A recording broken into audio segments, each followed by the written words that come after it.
How's everybody doing? Welcome officially to the JP life. So, as you have pretty much noticed, I am speaking in English right now, and also I'm in a different setting. I'm currently in my dorm. So, yeah, this is already going to show a big difference in terms of how I'm going to do things. So, I said in my channel that today is my last full day of English. Turns out that's not the case. I kind of lied. Sorry. I found out literally just today that it turns out my pledge officially kicks in on Monday. It's level 4s, like the higher levels, that kick in tomorrow. So I have another 24 hours, but I'm going to treat today like as if it's my last full day. And then I'm going to try and transition into Japanese as I go. So from this point onward, when I do gaming streams, it's going to look more like this. So you can still chat in your native language if you're not fluent in Japanese, but for the most part, this is what you're going to be noticing here. So I will only be able to communicate in Japanese, but feel free to chat, but I just may not be able to respond either due to the game, the game, or my fluency, because my fluency is a bit elementary. But that being said, welcome to my Ask Me Anything. Welcome to AMA. So I'm going to start off with some common questions here. I'm going to put my reaction here. There we go. Yes. And yes, I could see your response. Hello, yo. We had a little issue last stream with my State of the JoJo video, but this time it's working. So rest assured that's working now. Anyway, so I'm going to go through some questions that I've gotten in recent times, basically the last 48 hours, but then also just in general, what people would like to know. So I've got about 2, 3, 4, 5, 6, 7. So I got 7 questions. 7 questions that I have. And I'll also talk about my experiences so far, because I've had some pretty interesting experiences. So, here we go. So the first question that I always keep getting is, why did you pick Japanese? How did you get into the language? So, in terms of how I got into Japanese, I was about 4 getting on 5 years old. I came across this world book that talked about Japan, its culture, its traditions, etc. And I really got into it. I really got interested in the culture, the topic, and then I even got curious about the language. And being a 90s kid, coincidentally, I happened to come of age right when anime was starting to become popular. So Dragon Ball Z, Sailor Moon, Yu Yu Hakusho, Gundam, those among several other shows. Basically the entire Toonami block started becoming popular with those shows. So combine that along with taking martial arts. I did Aikido in particular.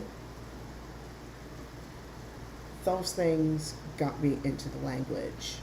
I learned it roughly through those experiences, and then I went all the way with the language fast forward I tried on my own for a little bit, but I didn't really have a nice routine with it. So My first formal attempt at the language was in, I want to say 2017, so my college years, during my undergrad, literally like my super senior years. And I got pretty good. So if anybody knows the Genki system in terms of textbooks, I got up to the first 3 chapters of Genki 2 before I had to stop because of graduation in 2018. So there was that. Then fast forward to 2022, summer 2022. So literally 3 years ago, to the day actually, 3 years ago, I took Japanese with Harvard University. They had a summer class. I was able to get a discount, or not discount, scholarship. There we go. I'll get there. A little nervous, but I'll get there. So,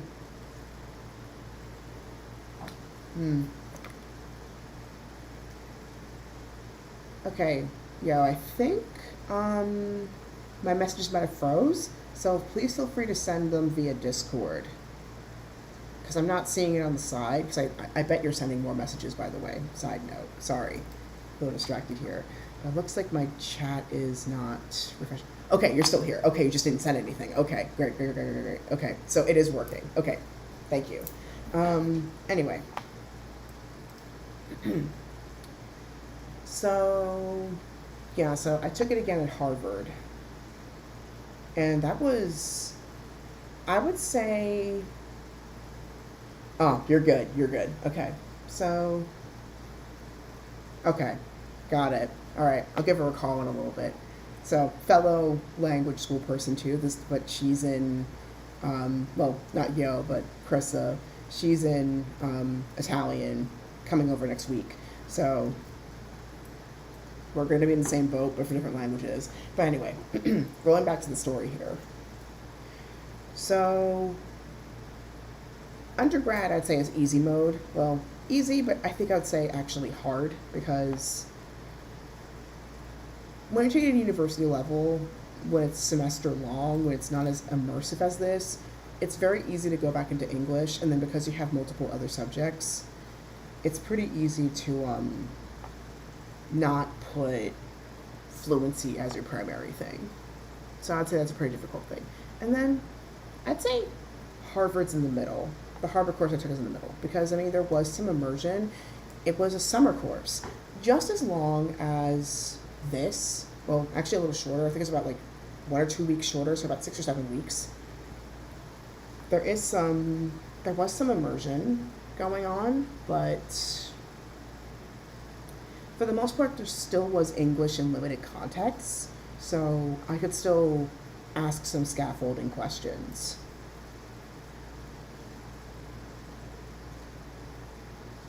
This is hard mode in terms of immersion. Like, in terms of like actual learning, this is hard mode. You're very much self-driven, but in terms of being able to practice the language constantly, this is easy mode. Don't know if I'm making any sense here. But yeah, 3 years later, here I am at Middlebury doing this program. So yeah, it feels kind of surreal, because I've known about this program for a very long time, since my undergrad actually, and I didn't really have the courage to take it on until literally my friend went through it for Italian. Now she's doing it for a master's. And she really encouraged me to give this a shot, give this a genuine go. So I applied, and surprise, surprise, I got in the first shot. And I want to make this even more meta-contextual. I put the welcome banner for Middlebury as part of my vision board, that someday I would see it. And so if you can imagine the shock and the surrealness that I felt when the van drove up with my stuff, and the first thing we passed was that very banner.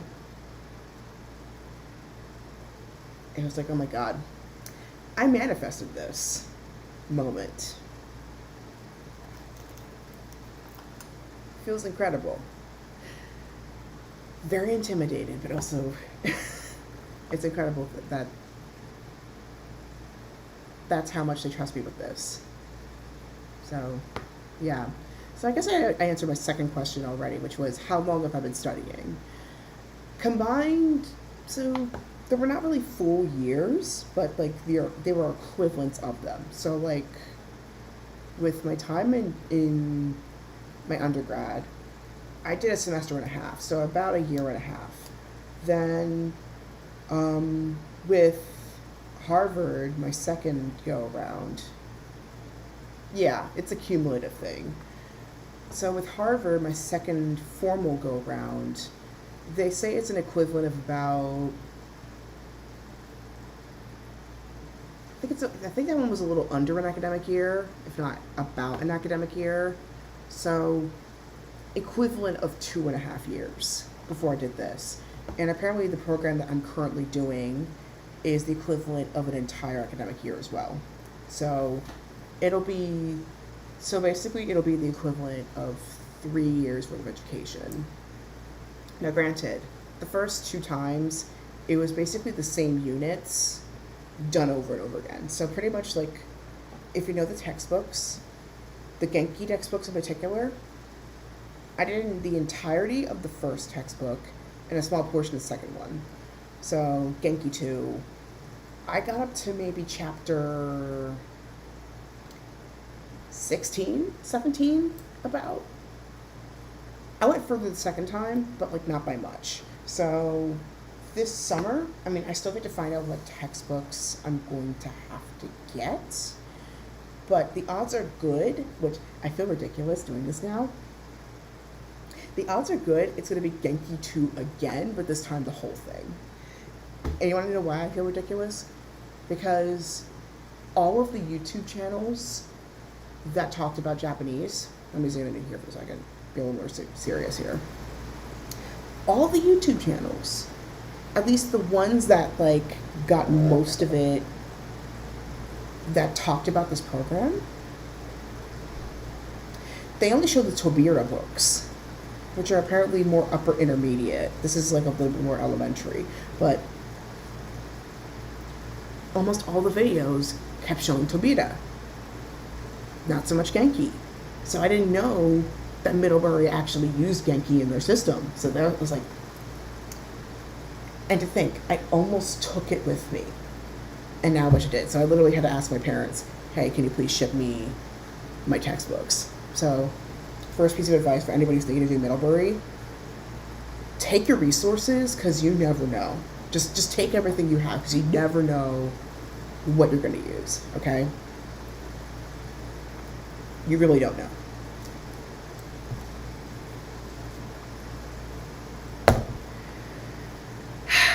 So, yeah. Just take everything you got. And then here's the even more ridiculous, here's the even more thing, the stunning thing. If you think something's going to happen, just prepare for it, okay? Just prepare for it. Because here's the other thing that I recently found out. So, the clubs, they rotate. So whatever you see in the YouTube videos or whatever you see on the website, don't go 100% by that, because you could find that that's not a thing anymore. So, to give an example, obvious example, yoga, meditation, and Budo, martial arts club, were some of the old clubs and groups that they used to have here. But now,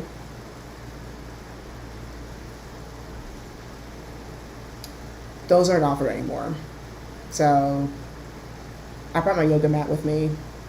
Turns out it's going to stay in private practice unless somebody wants to join me. So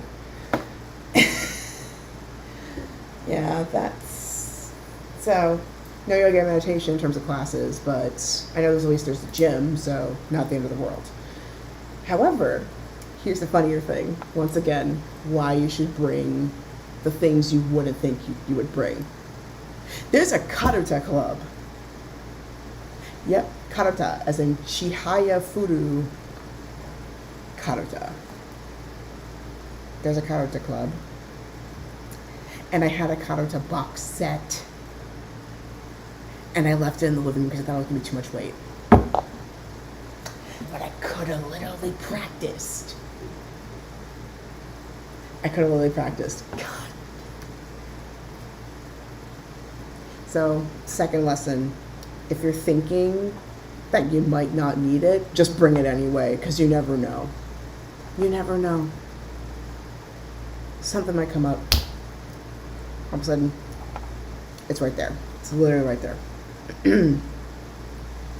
So,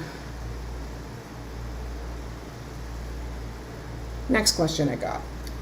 Have I ever been to Japan, and are you going soon? Am I going soon? No and no. No, I actually be more accurate. No, and I don't know. So, number one, Japan. Have I ever been to Japan? No. Always wanted to. And I nearly went in 2023. Originally supposed to be 2022, but due to the foreigner travel ban, that got pushed to 2023. So that was literally going to be happening after my graduation. So I tried applying again for study abroad, but I couldn't get the recommendations in time, and so I ended up not going. So it's always been, once again, childhood dream of mine to go. And I think things would go a lot better if I knew the language to a much more intimate extent. Because I did find with the interview process and the level placement, I'm feeling pretty good in terms of my comprehension, but not so much in terms of my communication and production. So I feel like in a way I've been put in the right place. I'm also open to the possibility that I could drop down, or I could surprise myself and go up. So you literally never know. You really don't know. Okay. So am I going soon? I don't know.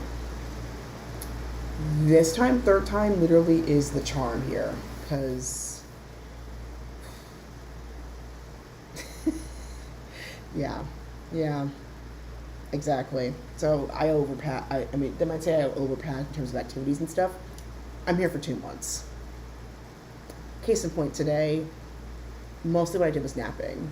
I did have a valid reason for that, though. I was pretty tired from the last few days of traveling, and also I've been dreaming a lot. But yeah, it's a good thing I packed all of what I did, because I would have been so bored. Anyway, to go back to answer the question about am I going soon? I don't know. Because, well,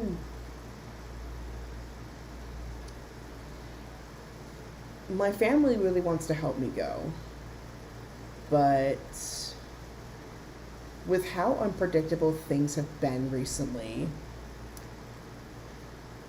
especially with what I've recently found out over at the reception for my school, which has been, well, recent international events, which is, well, frankly, very scary, very terrifying. I don't know, at this point, I literally don't know if it's going to be possible, because I accept the possibility that, I mean, it'll be sad if it were the case, but I accept the possibility that I might not be able to leave.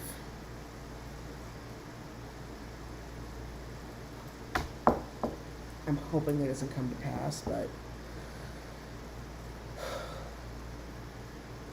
at this point, I don't know. I'm hoping it's a yes, but frankly, with the current situation, I don't know how soon that will be, let alone if it'll happen. So I didn't think I was gonna say this, but like I just literally don't know.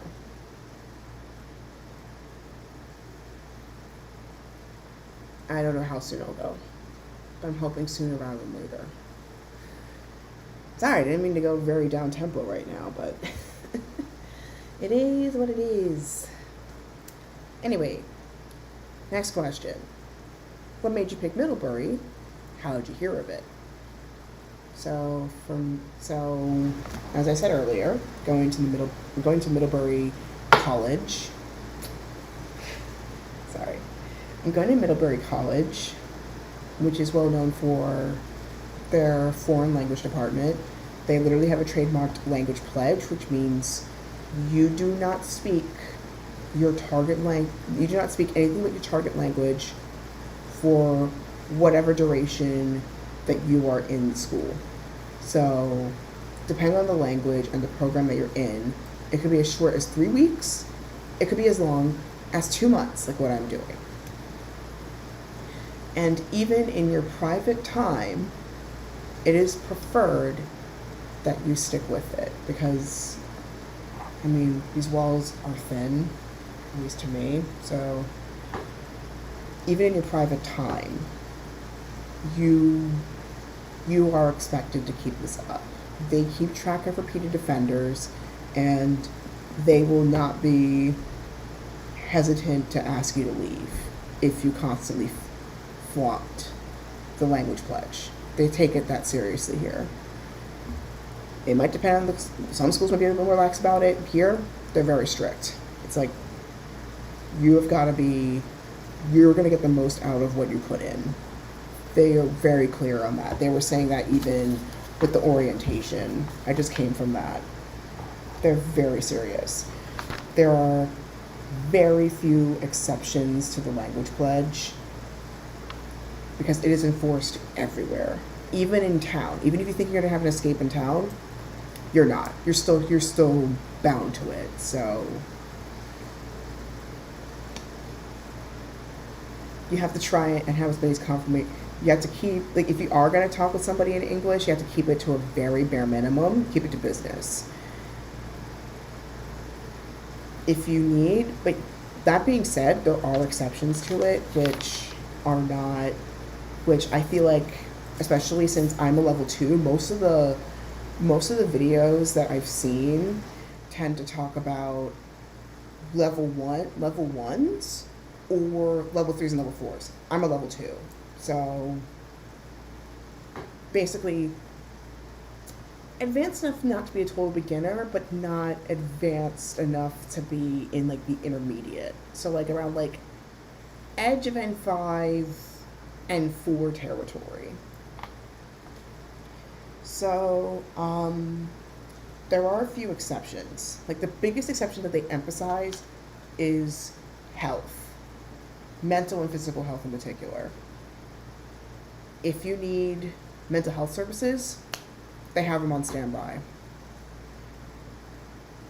Like, contact them, do what you need to do. The other two things are business, like if you're business with like your home or with your finances, you can help with that, but keep those conversations to maybe like 10 minutes at most. Keep it super brief. And then the other exception, the other exceptions that are not as heavily talked about are career and religion and spirituality. Because they do understand that like there are going to be some things that you need to like take care of yourself for. So like with career, they obviously don't expect you to be that fluent. So there are going to be some details you're not going to be able to do as well in your target language. So career, they're looser. That's the one exemption. And then the other exemption is like religion and spirituality.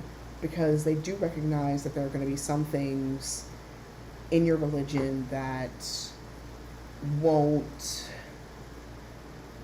cross over well into Japanese or whatever target language that you're going for. I mean, there are some that have liturgical connections, like somewhat Italian, but more so the obvious examples like Arabic and Hebrew, which is offered here. but there are some things that won't cross over. And there is a spiritual center, bit of a walk, I think it's about a 7-minute walk from here, that they do meditations and various services for you. And then there's also a meditation time every Wednesday afternoon. And then late Wednesday afternoon and evening, there's also language immersion stress therapy sessions. That's exempt from the language pledge. So those are some resources that you can keep in mind as you go. Obviously, this is just as of 2025. It could change. Keep in mind, all the information I'm telling you could change in the next few years. But that's basically what I know from what I've researched on Reddit, what I've seen on YouTube, from what I've heard from other students. Some students are repeat students. Some of them came from other schools. Like I've come across a bunch of people who started in one school and then went to this one, or vice versa. So that's pretty cool. So, sorry, to wind back to how did I pick Middlebury and how did I hear of it? So, I picked Middlebury because, I saw what my friend did. I actually recommended Middlebury to her, even though I'd known about it for years. And then I saw how happy she was and how much she got out of it, and she really thought that I would have a good fit here. So that's how I got the confidence to give it a shot. And how I heard of it was through my TA, who was actually applying for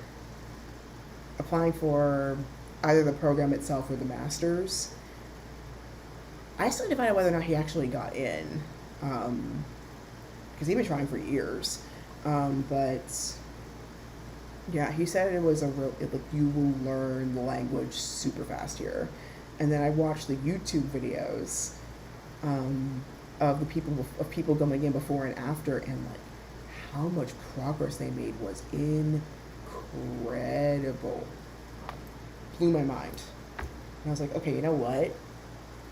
Let me give this a go. Even Ollie Richards, who's a famous polyglot on YouTube, covered this place. I don't think he attended, but like he covered this place, and I was like, okay, clearly there's something in the water here that's making people fluid, so I gotta grab some of that. Funny I say that because I'm about to drink some water myself, but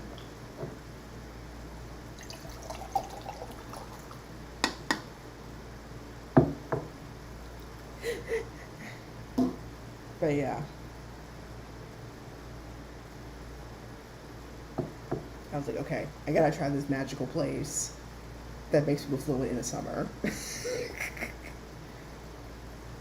So I'd apply, and then I get anxious, and then I look at the cost of the fee of the form, and then I end up not doing it. This is me for like 5 years, until eventually 5 or 7 years. And then like my friend was like, okay, come on, you're late. It makes no sense why you sent me over here. You didn't even try it yourself. And you know this place is good. So I think it's time. It's your turn. Next year you're going. And I'm like, okay. Not gonna front. I did have a bunch of hesitations because I won't have that English scaffolding. But I was like, okay, you know what?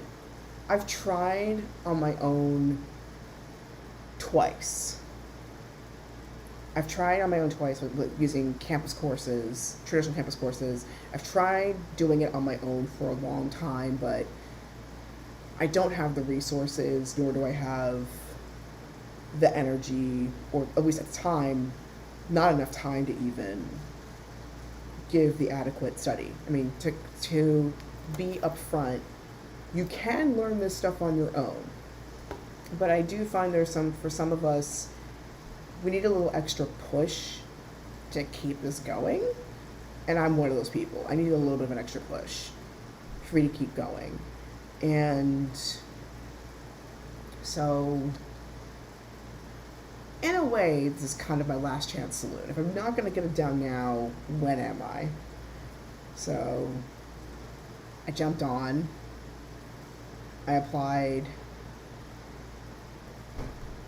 I applied fall of last year, like around November. Like I think it was around like October, November. I applied because they often recommend you apply early, like this, like the semester before. And then I literally got in the first shot acceptance by December, January. And I was like, dang, I held up for like so long and then now I got in. But it's like, okay, it's meant to be, clearly.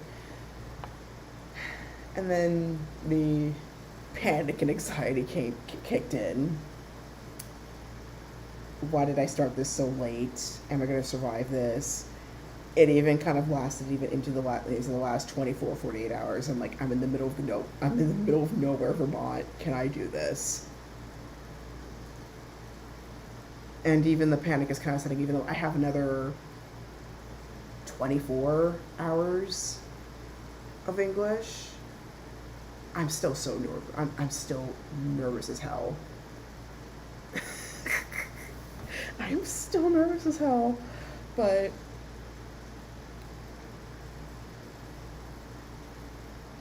same time though, I know if I don't follow through on this, especially with, I'm literally sitting in my own room right now. I was actually shocked that I got a single because I was expecting a roommate, but I didn't get a roommate, which, I mean, I'm fine with. I've never had a single in my entire life.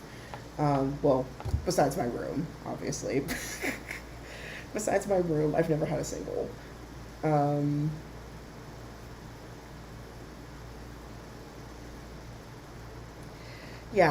Yeah, exactly. Like, I gotta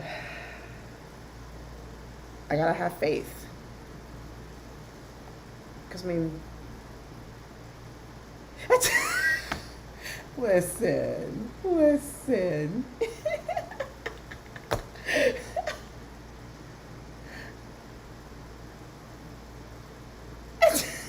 Okay, fair enough. But anyway,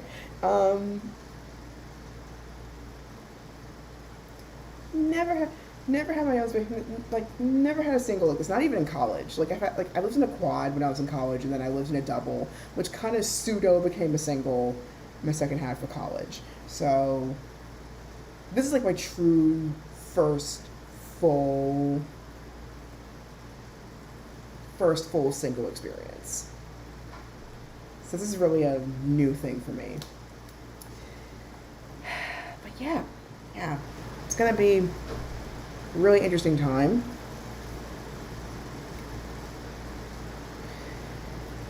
So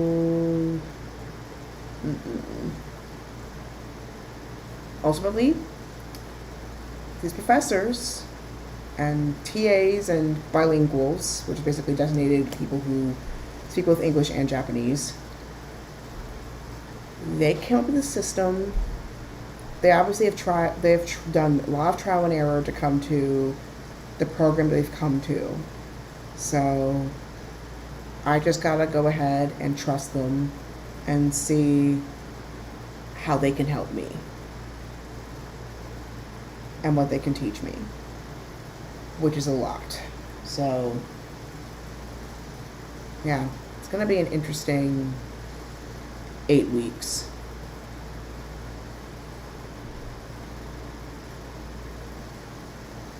And this is the place. If I'm gonna make mistakes, this is the place to do them.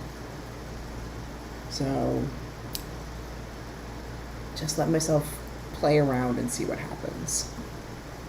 Because believe me, my friends, I've made some mistakes. Just even the past 48 hours of just doing little bits of Japanese.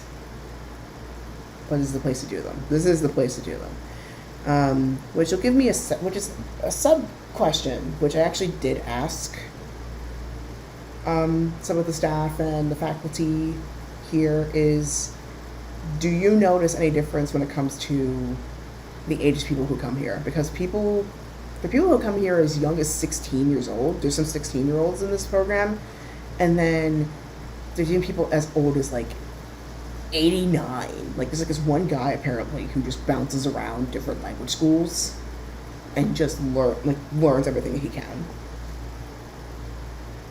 Do they find an age difference? Do they find an age difference in like how they acquire languages? So they said outright no. They also kind of gave me a side eye when they said like, I thought like my 30s was old. Nah, they've seen way older than this.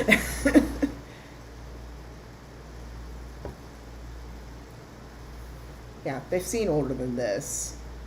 And my birthday's, can you believe my birthday's literally happening while I'm here? It's like the next to last week. The next to last week of this program, my birthday's happening. I probably did a sash thing too, so that's gonna be interesting. So yeah, if you, regardless of what age you come in, whether you're college age or in your 30s like me, or one other bilingual, or older than this, if you happen to be 100, you're welcome here. Like, they want you. They will help you. Like, I'm serious. Like, they will take you in no matter what. So, rest assured, you are not too old or too young to jump into this. It's going to be a lot, but you're going to learn a lot. You get out as much as you put in. That's what they've been telling me. So, last two questions here that I got.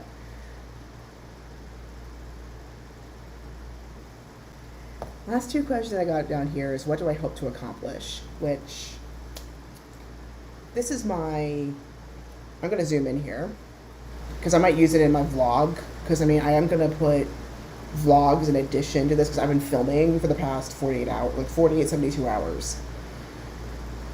What do I hope to accomplish with this?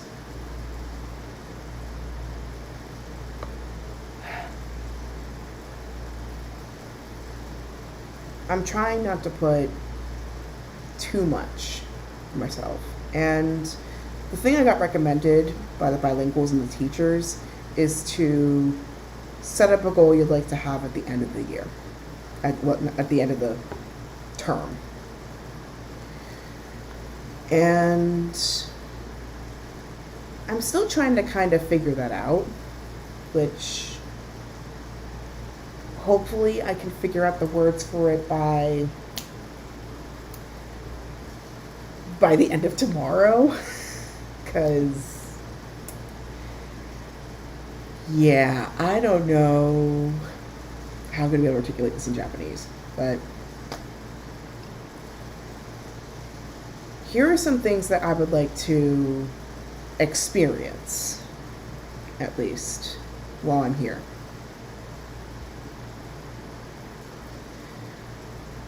I hope to not only understand my media without so much subtitling, like J-dramas and manga and stuff, but also I would like to feel more confident in saying things. I already have a hard time with this with my native language, which is English. And I've tried learning, besides Japanese, 2 other languages at this point, French and Spanish. And I have this trend where I can understand what people are saying. I can comprehend the basics of what people are saying. I can get the gist, but I can't respond accordingly. I feel like a Funko Pop collector, except swap the Funko Pops with languages that I've learned or have been interested in learning.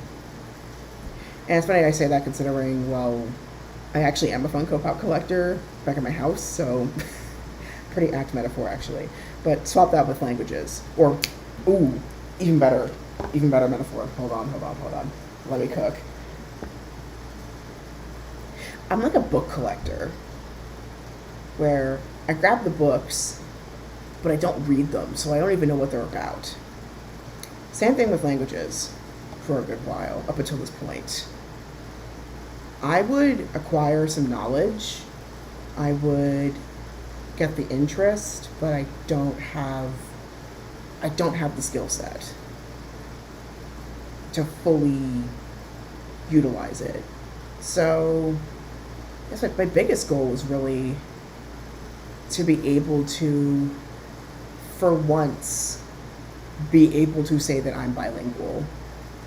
I won't call myself fluent per se, but I would like to bare minimum be able to call myself bilingual. To for once have a language besides English that I feel comfortable, or at least more confident in responding just as much as listening.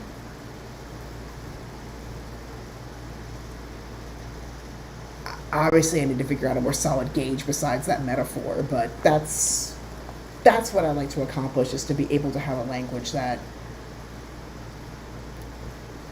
I can say that I can actually communicate. I could say, like, what other languages do you communicate in? I can easily write down Japanese without blinking.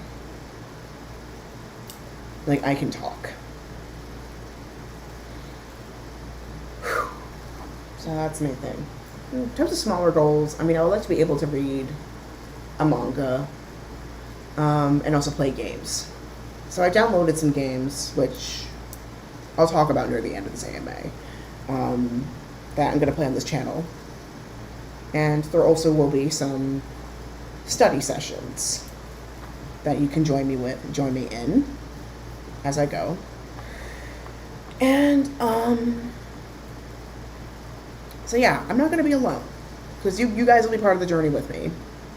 So I'm going to be studying with you guys as a witness to make sure I actually do what I'm supposed to do. And then also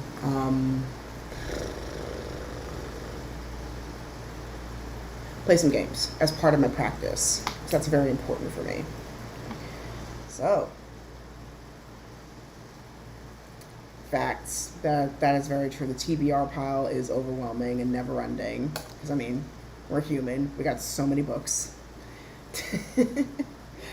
But yeah, I think it's like, also the other thing is, like, as you get older, you get more particular about what titles you want to read, and you kind of have to be okay with that, because I mean, at some point your energy feels more finite than usual, so you might as well pick the stuff that you're for sure know you're going to enjoy. That being said, also allow yourself to expand your comfort zone a little bit. Like, allow yourself to expand your knowledge. So, finally, what materials do I use? The final question that I got. This is stuff that I've been asked, by the way, and things that I've questioned other people with. So, here's some things that I've used. So, like I mentioned earlier,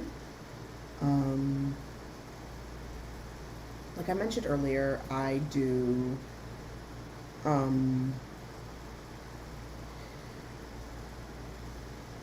I use the Genki textbooks, Genki 1 and Genki 2. It's really good, especially for elementary. Though I've heard for self-study, and if you want to go more advanced, Tobira is another good one, or Mina no Nihongo. So, like, those are 3 textbook systems that I've heard. And then the 4th one that I've heard, which I actually have tried their assessment test. It's a really thorough one, from what I've heard from some of my classmates, is, I think it's called Marugoto or Marumoto. I've tried their quiz before. But apparently, that one, like, those textbooks are the ones that give you the most context when it comes to certain vocab, because there's some vocab that works in certain situations, but not other ones. So to give an example, very famous example, 4 and 7. So in everyday context, you would hear yon and nana. But in ancient texts, and then even in martial arts contexts, you would hear shi and shichi. Because, I found this out later, because you say shi and shichi during the counting, like during warm-ups and stuff in Budo, or any martial art you come across, because it's basically like a spiritual waiver. You're accepting that you could die at any time the moment you jump into this martial art or you're doing this task. It's basically a spiritual waiver. Like, you are aware that this existence, even with reincarnation, this existence of you right now is finite. It's like you're accepting the possibility that you could reincarnate tomorrow. Because, well, the she and shichi sounds really similar to shinu, which, well, means die. So, there you go.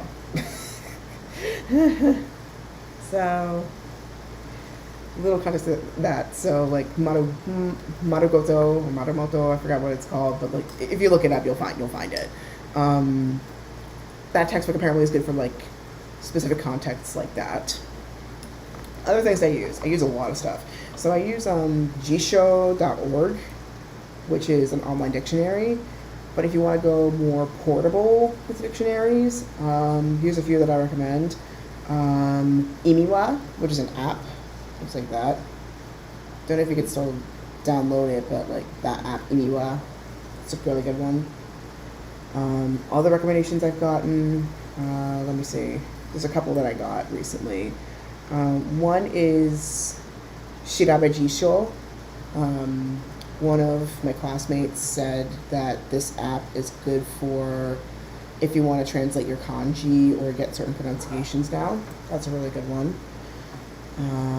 Other ones that I've heard, if you want to go for more vocab, Quizlet I heard is really good. Quizlet and Anki in terms of like SRS, like spaced repetition. Those are good. Lingodeer and Boompo and LinkQ are some that I've used. If you want to go for like more news practice, Todai, which is like an everyday news site, right there, that works. And then in terms of media is where it gets important here. If you can, get the Japanese copies of your games, which, if you go especially for titles that you know, which is what I'm doing here, like most of the games, with the exception of Fatal Frame, I've played before, so I don't have to think about like the gameplay too much. I can focus more on the dialogue that's in it and comprehending it. And I know the levels well enough that I don't have to stress out about like, oh, I'm going to be bad at this. I've got those levels in the back of my hand. I will give a heads up, however, if you have a PS4 or like any PS system, the controls are flipped. I think I talked about this in one of my live streams actually, but I'm going to say it again here. The X's and O's are flipped. So in the West, the X will mean yes, the circle will mean go back or refuse. It's the other way around in Japanese. The circle is yes, the X is no or go back. So keep that in mind. Outside of those two things, I don't know if the controls are still the same. I'm hoping it is. And that's going to be a whole different ballgame if I have to relearn how to play the game entirely. Kind of annoying, but open to the possibility. And then, if you really want to increase your comprehension, besides what, like, doing normal things in your language will be very important. So, like, we're required to be part of clubs and to get more cultural participation. And it's optional, but you can also do groups, which, honestly, I'm glad that they put that in because it can be so easy to just, especially if you're leaning more towards the academic inclination, it's so easy to isolate yourself in your room or something and just not interact with people. It's the reason why you're learning a language a lot of times is like to be able to interact and also to like not only to the pieces of media you enjoy but also with other people because people are behind this stuff. So that's important. Interact. That's a big one. And then the other things that I use in terms of comprehension, besides video games, I've gotten bits and pieces from video games, but I'm really going out of my way this time to do that. I also recommend, if you want to go for more media stuff, there is actually a Google Doc folder where, like, there's vintage and current J-dramas.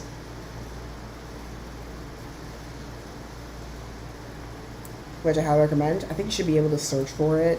But yeah, I used that for a lot of low to no sub TV shows that are like really hard to find. Look for those. Those are pretty good practice, like listening practice especially. And then obviously Netflix has really improved. Netflix has really improved their J-drama and anime selection, so jump on those. Apple TV Plus, they have Japanese translations of all their originals. So what's often recommended, I mean, even I recommended by my dad and my mom, is to basically grab a story that you already know by heart and then switch it to Japanese and see what similarities or differences are there in terms of their translation, because there's going to be some commonalities, but then also some new vocab you'll get exposed to. And so the stress is lessened because you at least know what's going on, so you can focus more on what the words mean. So give those a go. And then another thing that I've been using a lot more recently is Rakuten Viki. On the desktop version of Rakuten Viki, which is like a Japanese, actually in general an Asian drama streaming service, but also like they mainly were in Japanese dramas, but even like K-dramas and C-dramas are getting on there too. So this is all basically any East Asian language, jump on there. Use that. If you're on the desktop version of Rakuten Viki, there's a set of subtitles that you can turn on, which gives you a vocabulary breakdown. There are like Firefox extensions where you can do this, but there's some of these sites actually have it built in, so I highly recommend you give those a go. So streaming, there's a whole ton of resources out there. Gaming, whole ton of resources out there. Modern games, you're more likely to find the Japanese translation, so switch to that if possible. But otherwise, if it's more old school, you may have to just download the Japanese version or find the Japanese version of whatever you're trying to find. Now, in terms of books, which I know like more books or more helpful tools, those are stuff that I've looked up over time that have helped. This out for you if you want to try this stuff out. Especially for an immersion program like this, if you're going for a really strict thing, highly recommend get as many post-it notes or cards, or especially, my friend was really smart with this one, sketch pad or a dry erase board. If you can't describe what it is, draw it out. Draw it out because it's going to help a ton. And then eventually you'll get the vocab for it. And then there was a couple of things I wanted to pull out here. Hold on. Oh, yep, here it is. So, a couple other things. Workbooks. Workbooks help a ton. This is a practice your penmanship. It makes a huge difference in terms of comprehending it yourself and also sharing with other people. This is a really good one. There's 2 volumes of this one.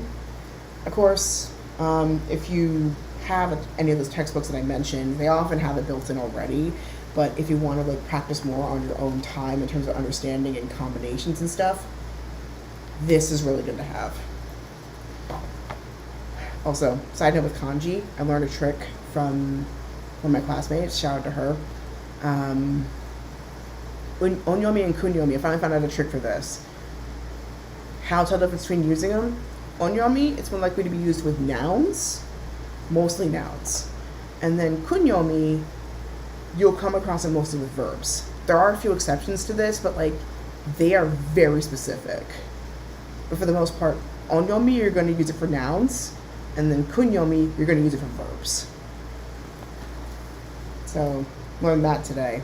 So, that's something. Tutoring, italki, Hello Talk, Hi Hello, like those kind of chat apps. WhatsApp, Line. WhatsApp and Line are your two best friends. So, grab those. In terms of social media, WhatsApp and Line, get those. A lot of people, like I thought Line was going to be the big thing. I reinstalled my Line. Turns out the bigger thing is WhatsApp. So get WhatsApp, get Line, get some other chat apps, download them. See what everybody has. Jump on the groups. That's going to help a ton. Personally, I'm not a Facebook person, but if I had to, I would jump on it. I did consider it. Believe me, I did consider it for this. I considered breaking my embargo for this, but I didn't. I mean, well, technically, my embargo was already broken with the moment like Meta bought WhatsApp, but that's besides the point.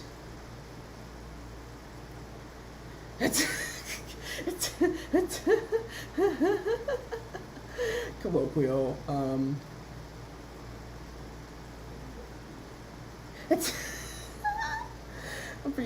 Yeah, I mean, okay, so I do struggle with old games even in English, but I mean, like, the thing is, though, the games that I picked, okay, so the games that I've picked in terms of what I've struggled with have been mainly, like, 90s stuff, so basically things I wouldn't have been able to play anyway because I was too young for it, but I've heard of it. These ones, at least I grew up with them, so I at least know what I'm doing. Okay, for adjectives, that's a good question. I think that's the other. I think that might also fall under the kunyomi exemption. Like, that might fall under that. I might ask my friend tomorrow, and get back to you on that. Okay, in this case, yeah, the Tomb Raider that I've been playing was super old school, which I had not done in a super long time because I got super used to the newer Crystal Dynamics Square Enix controls.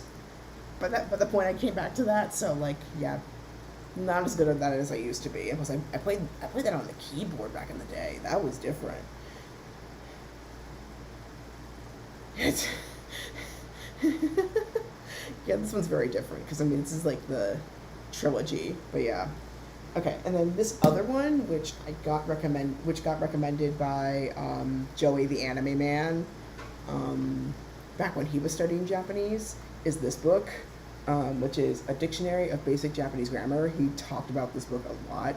It's from the same authors as the Genki books, so yeah, he basically apparently he read this from cover to cover, which. Frankly, I'm in my 30s. I don't know if I'm going to have the energy to do that. Like, he was in like his teens, early 20s when he did this, so I don't know if I have the energy or the time to do that between my homework and stuff, but then again, 8 months. 8 months of this thing. We'll see. 8 months of this thing. I could feasibly pull it off this time.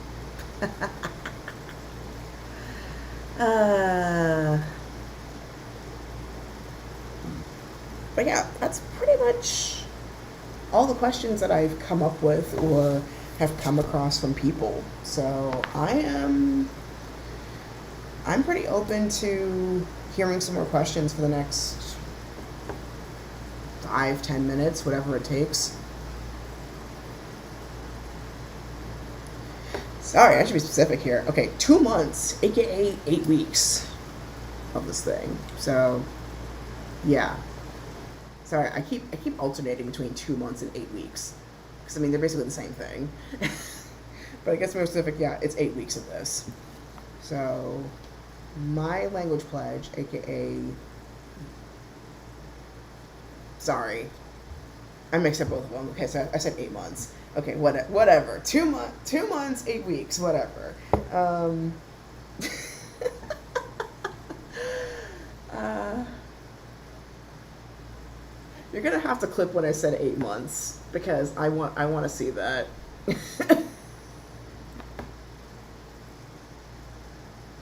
Because I probably did and I wasn't aware. But yeah.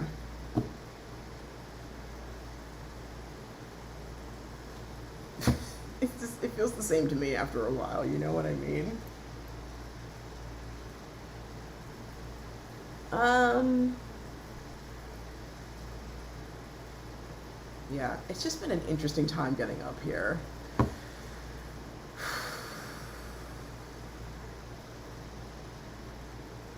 Oh, okay, that's a good question. Hold on. Let me see if I can. I need to refresh my memory because it's been a hot minute since I've clipped in my phone. What I do remember. Let me see. So what you're gonna have to do is okay. There's a clip button. I think it should still be there. There's like a clip button on the top, um, like right there.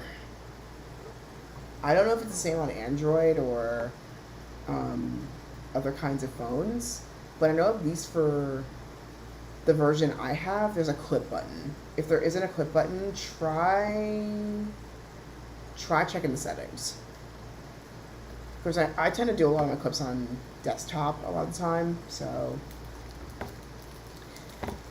not 100% confident, but excuse me, that's how I do it anyway.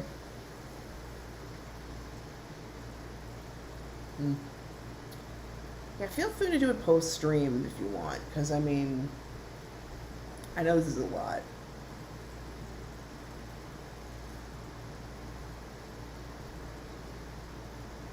Uh-oh. It's all good, man. But yeah, try. Yeah, you can try after the stream if you want. I find it's a little easier doing it. Do it while it's still fresh, or doing it after the stream's done. I find it easier to do it after the stream's done because at least I can get a specific time capsule, time part.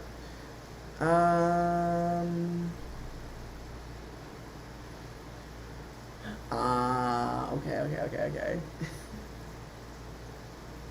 But yeah, at least you got the steps now, so hopefully makes it easier for future streams.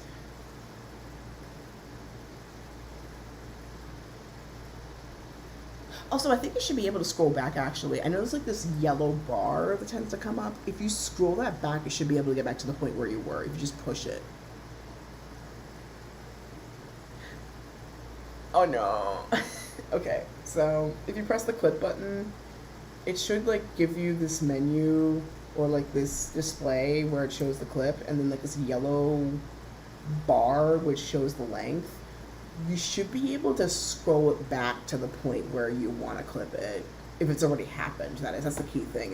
If it's already happened.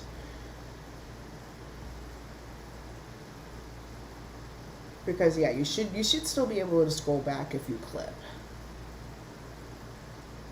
If you can't, you can easily wait until after the stream's over.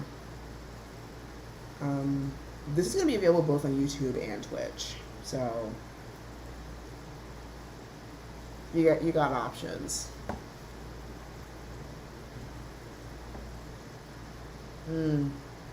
But yeah, weather-wise it's been wild.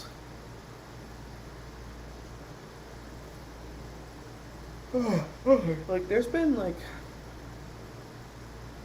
yeah, absolutely. Oh, okay. Funny you mentioned that. I got a fan from downstairs, but they had so many extra fans here. Um, so I grabbed one. So saved me like 20-30 bucks.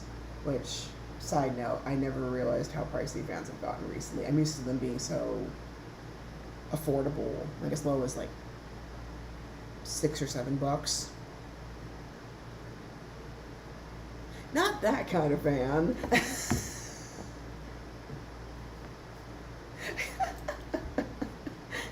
kind of fan. Nuh-uh.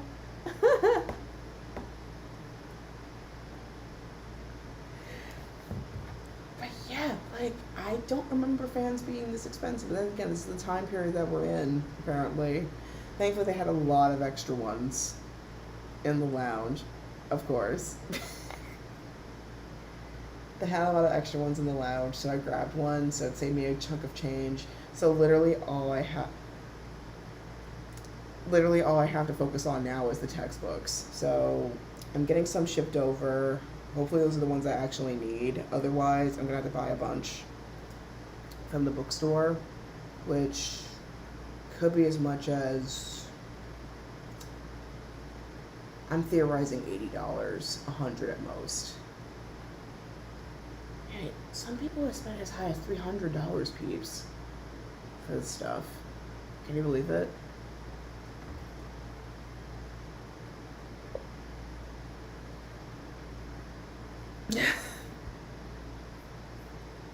Yeah, language, like, just being a nerd in general, is not just limited to gaming, even just being an intellectual. It ain't cheap, y'all. It really isn't. Mm-mm. Like, I'm lucky I was even able to get a scholarship.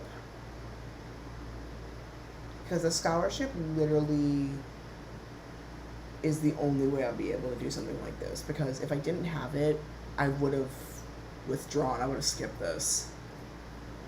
And then I would have had to find another way.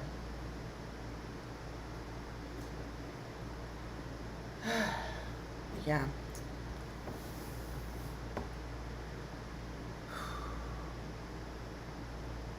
So, if you're not going to do something like this, I mean, this is only day one. I mean, well, my day one's coming on Monday. If you're going to do something like this, make things as comfortable for you as possible. So that way, when you put your nose to the grind, it sucks less. Okay? Because eventually you are gonna find a point where you're gonna crack. Yeah, you said this to me yourself. Yeah, they've been saying this to me so many times, but now even I'm finding it's a good thing that there are some things that I put my foot down on that I'm glad I did. And then, so I had very few regrets, really. It was like, the regrets I did have is more so things that was like, dang it, I knew, like, I probably should have brought this. But it's not the pain, it's not the painful kind of regrets. It's more so like, would have been nice to have, but at least I have, like, there are other people who are interested in the same thing. So, like the Karuta deck, I bought that on a whim when I was watching Chihaya Furu, but then, like, there was nobody really to play with, but I was like, you know what, let me just keep this in case I have an opportunity. And I almost took it with me. I didn't, left it in the living room. So I'm gonna have to call my folks tomorrow and say, like, hey, there's a Karuta club happening in my school. Can you send me my deck so I can practice on my own?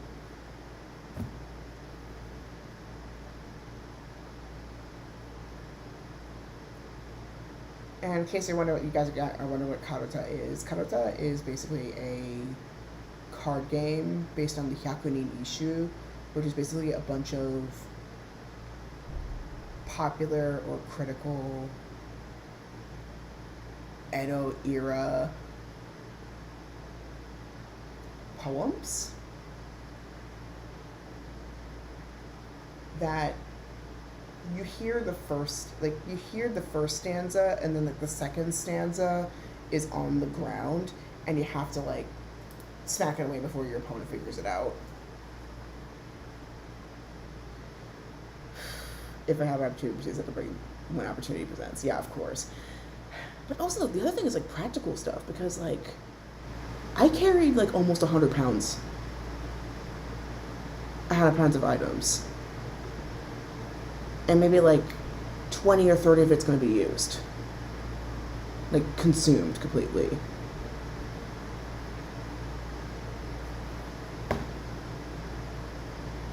The train guys were getting on my case because I carried so much. I was like, listen, this is dorm stuff. I can't fly with this. You know how much pain it would put me through in security just to send this over? It's better I use the train. I don't care if y'all think it's too much.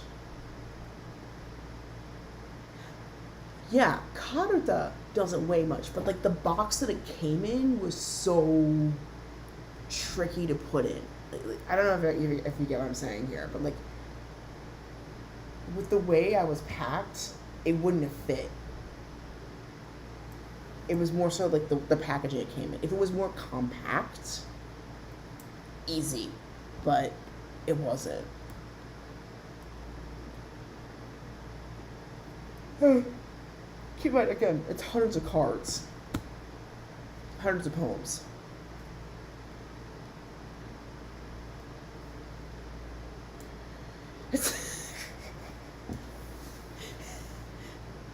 I mean, they weren't out of my business. It was just more so like the comments they were giving. It was just, they were siding me so hard with the weight. It was like, this is over 50 pounds. This is over 50 pounds. This is, like, you're only supposed to have 3 bags. And it's like, I'm sorry, it's dorm stuff.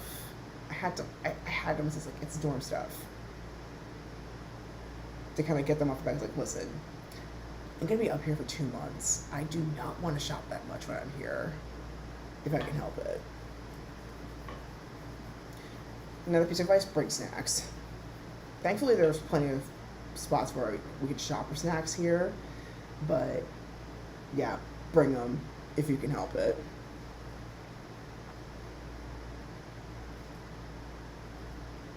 And then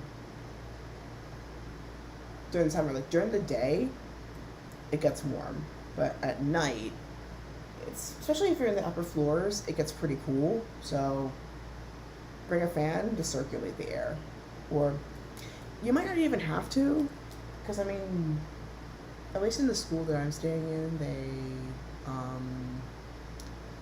they had a lot of fans. They had a lot of fans available for us, so I just grabbed one from the basement, and it's working really well. Like, it's not that big of a fan either, but it got the job done. This is really comfortable right now. I don't need the AC. I thought I would need it, but I don't, at least in here. The classrooms have AC, thankfully, so it'll be comfortable. What else can I say before I depart? But yeah, it's pretty comfortable up here, thankfully. I think it's also helpful that, like, my position, like, my room position's pretty good. That helps a ton.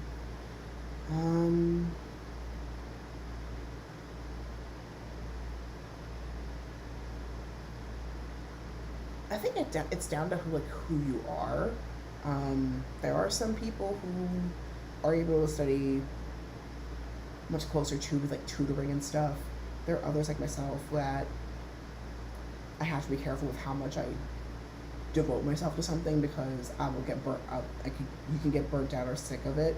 So just find out what kind of person you are, and then even with that, you might find, like, with certain things you might be able to talk about all the time, and other things you might need a break on it. Find out what it is for your language. For me, it was definitely, I took a break to make sure I didn't burn out, because I was going to be stuck with this for 2 months. So tomorrow I'm going to kind of up the ante and try to see how much of my vocab I can refresh before the language pledge officially starts.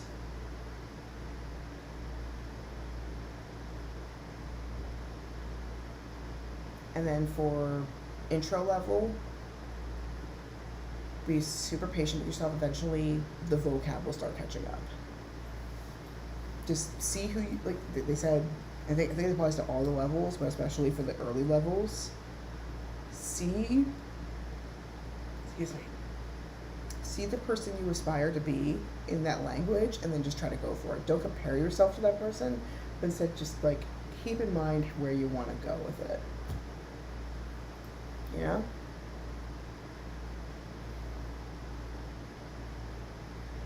And then, again, challenge yourself. Put in as much as you can.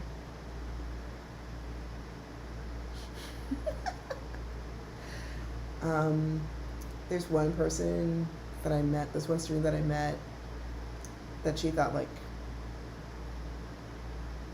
jump into the hardest things first, so that when you eventually get to it, it doesn't feel like a sweat as much.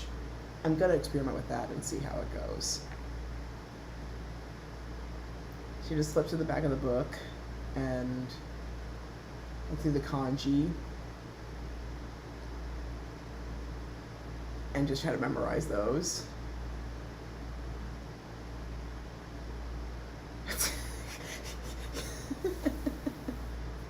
It's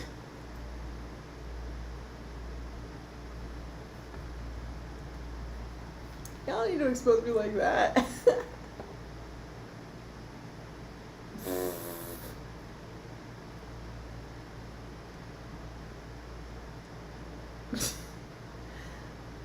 But yeah, so there's some stuff that like this kind of environment's like the perfect experiment place. So give everything a shot, at least once, twice, see where it goes.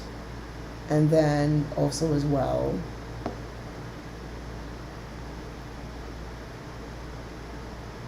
let yourself be a fool.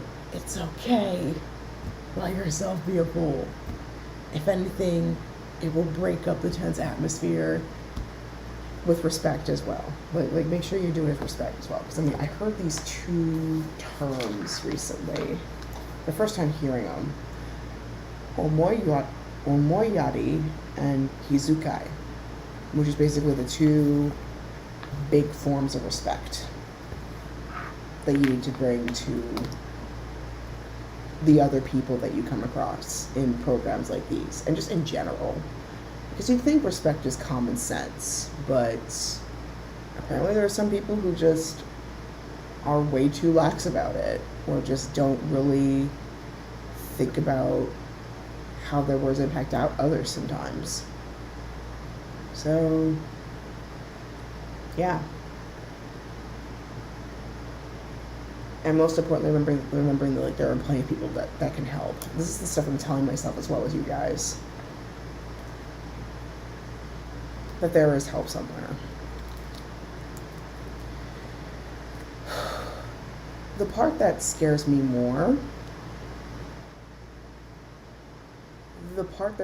even more is not necessarily the academic part, funnily enough. The academic part, in a way, is, if anything, is the easy part. The part that scares me more is the fact that I won't be able to articulate what's going on.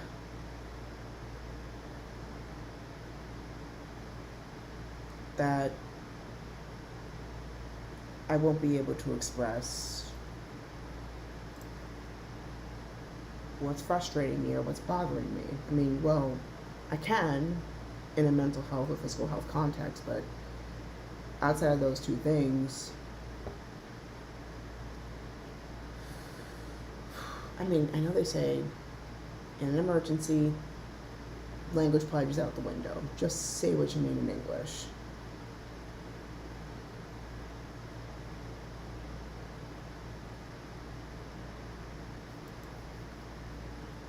How do I determine what that is, though, is the question.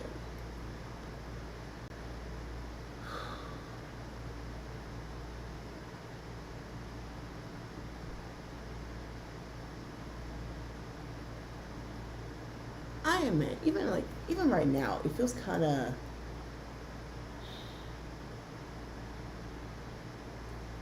I don't really know how to describe it, like disassociative.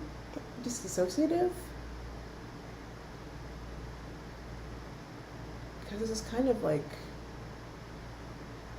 spectatorish effect that I kind of have when I think about how I'm going to handle this. Like, I don't want to get overwhelmed, but at the same time, the overwhelm is inevitable. Yeah, I'm going to try my best. Thankfully, I got another 24 hours, so I'm going to try and talk with the bilinguals and the other teachers as much as I can before the pledge kicks in. And thankfully I do have, I've joined a bunch, and I mean a bunch, of chat groups. Ooh, the other hard thing, early mornings. Oh God. Because the classes are 8 to 12. I'm not fully awake until at least 10 a.m. Like 9:30, 10 a.m. tops. Pray for me. But yeah, it's yeah, that's gonna be one challenge you're gonna have, unfortunately. So like, if you're a night owl, this is where you gotta get creative. For me, it's gonna be afternoon naps are gonna be my best friend. Afternoon naps are gonna be my best friend in this program, which thankfully most of the activities, from what I can tell, happens in the late afternoon. So what I'm gonna do is, well, I'm gonna get up and do my thing in the morning with classes, and then after classes are done, I come back, take a nap, let my mind process everything, study, then do my activities. Yeah. That's what I'm gonna do.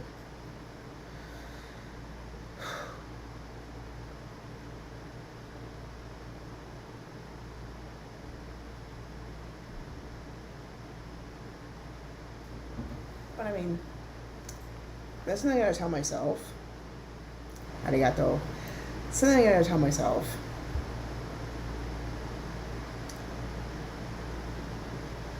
If they thought I couldn't do it, they wouldn't have selected me. Me being here is them having faith that I could do it. So, just need to put that faith they have in me and myself.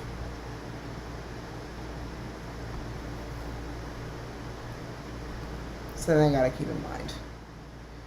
And again, they know what they're doing. So just have faith in the resources that they've provided. So, yeah, on that note, I think I will officially close my AMA. Of course, I'll be back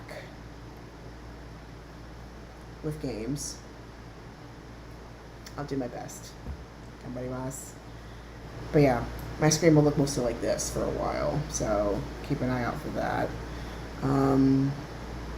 But yeah, so that's pretty much it. So the games that I'm planning on doing, I'm gonna do Tomb Raider Legendary Anniversary. I might do Sonic Mania since it's not as English heavy. But yeah, Tomb Raider Legendary Anniversary and the Fatal Frame Trilogy. I have Japanese editions and English editions for those. So whatever I get to during these 2 months, I'll get to them. I mean, these months are pretty busy, so I can't guarantee anything. But other things that I will do, I don't know. I don't know if Kingdom Hearts is going to be in Japanese. We shall see. It ultimately depends on what settings are available. Because if they have Japanese in Kingdom Hearts 1.5 and 2.5, the copies that I have, then that could be an option. But otherwise, probably not happening. It's probably not happening. We'll see though. We shall see though. But like, one thing's for sure, I know Tomb Raider Legendary Anniversary at least, and Fatal Frame Trilogy, those ones are in Japanese, so I can do those. So we'll see. We'll see. It's also down to like my speaking confidence as well. The reason why I picked those ones is because I can at least put myself on camera, and they'll know for sure. Like, okay, this is a person. This is not a bot. This is less likely to get flagged, copyright struck, etc. I can at least say stuff and they'll see my face and they'll know, like, okay, this is a real person playing this. The console ones, a bit more hesitant. So that's why Jak and Daxter and Tomb Raider 2 are on hiatus. So in terms of other stuff you can do,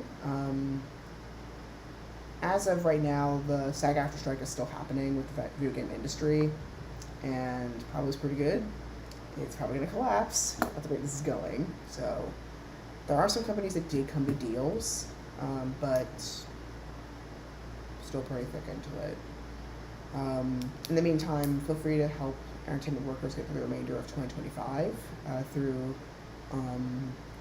the Entertainment Community Fund. And in terms of real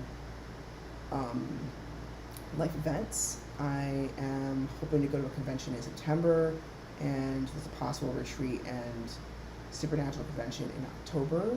So fingers crossed to be able to go to those and just get involved with stuff, period.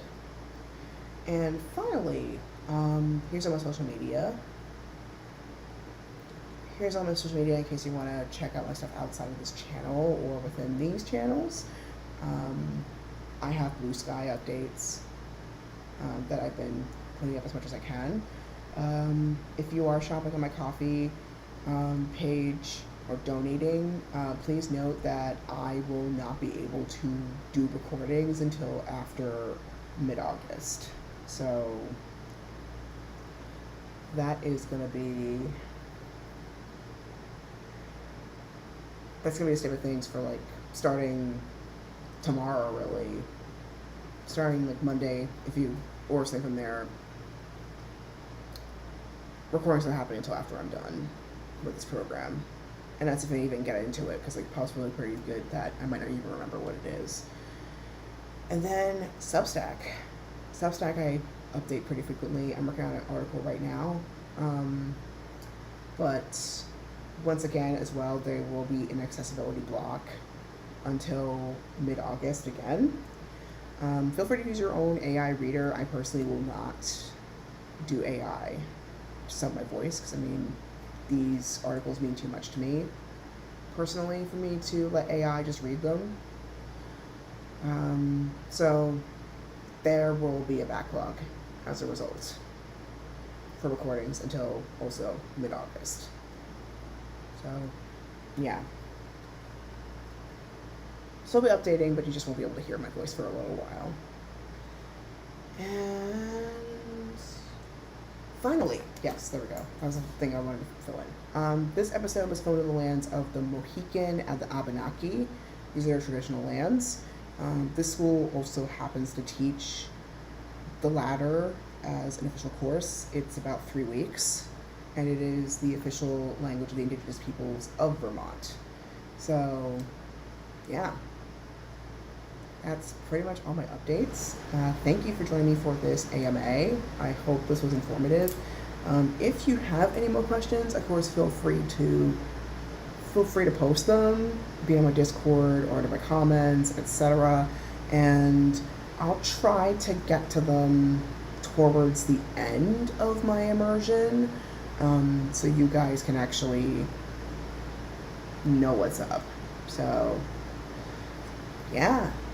Thank you so much for jumping in. Thank you so much for listening to my stories. I don't know how frequently the vlogs will be coming up, but that'll be my second channel, Theological Otaku, on YouTube. So keep an eye out for those. But until then, please stay safe. Stay hydrated. Watch out for stray weather. Just have a good summer. Have fun. Happy summer solstice. And, of course, as always, may your heart be your guiding key. Till next time, everybody, I'll see you when I see you. I don't know when, but it's very soon. It's very soon. I'm going to be doing a study hour at some point, and then also some games. So look forward to that. So until then, see ya. Bye. So if we do get to gaming, first title will most likely be Tomb Raider Anniversary. So keep an eye out for that. If not, then Pomodoro time. But yeah, anyway, till then, see you later.